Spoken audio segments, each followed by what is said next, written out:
குடியரசு சொற்பொழிவு. கோயமுத்தூர் ஸ்ரீ தியாகராய செட்டியார் முனிசிபல் ஆஸ்பத்திரி திறப்பு விழா. குறிப்பு: டிசம்பர் 16, 1925 அன்று கோயமுத்தூர் தியாகராய செட்டியார் மருத்துவமனை கட்டடத் திறப்பு விழா சொற்பொழிவு.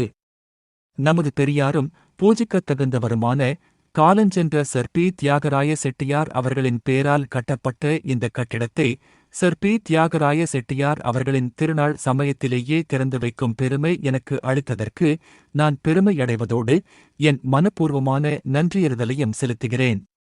பெரியோர்களுடைய திருநாளை கொண்டாடுவது நமக்கு பூர்வீகமான வழக்கம். ஆனால் அப்பெரியார்களை பின்பற்றுவதில் நாம் கிரமமாய் நடந்து கொள்வதில்லை. ஸ்ரீமான் தியாகராய செட்டியாருக்கு அவருடைய தேச சேவைக்காக இந்நாட்டு மக்கள் எல்லோரும் கடமைப்பட்டிருந்த போதிலும் சிறப்பாக பிராமணரல்லாதார் என்போர் மிகவும் கடமைப்பட்டவர்கள் என்று சொல்லுவேன்.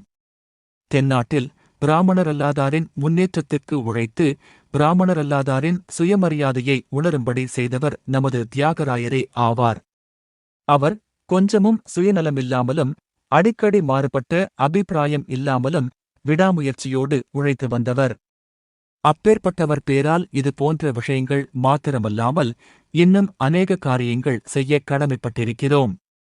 அவருடைய பெருமை அவர் இருந்தபோது விளங்கியதை விட அவர் இறந்த பிறகுதான் அதிகமாக விளங்கிக் கொண்டு வருகிறது. இங்குள்ள ஒவ்வொருவரும் நமது தியாகராயரை பின்பற்றி உழைக்க வேண்டுமாய் கேட்டுக்கொள்கிறேன்.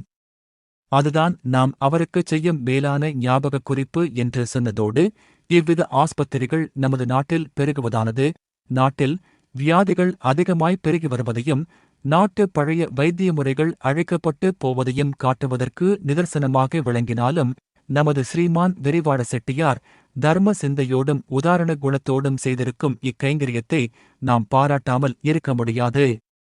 கடவுள் அவருக்கு நீண்ட ஆயுளையும் நிறைந்த செல்வத்தையும் கொடுத்து மென்மேலும் பல தர்மகைங்கரியத்தைச் செய்ய கடவுள் அருள் புரிவாராக.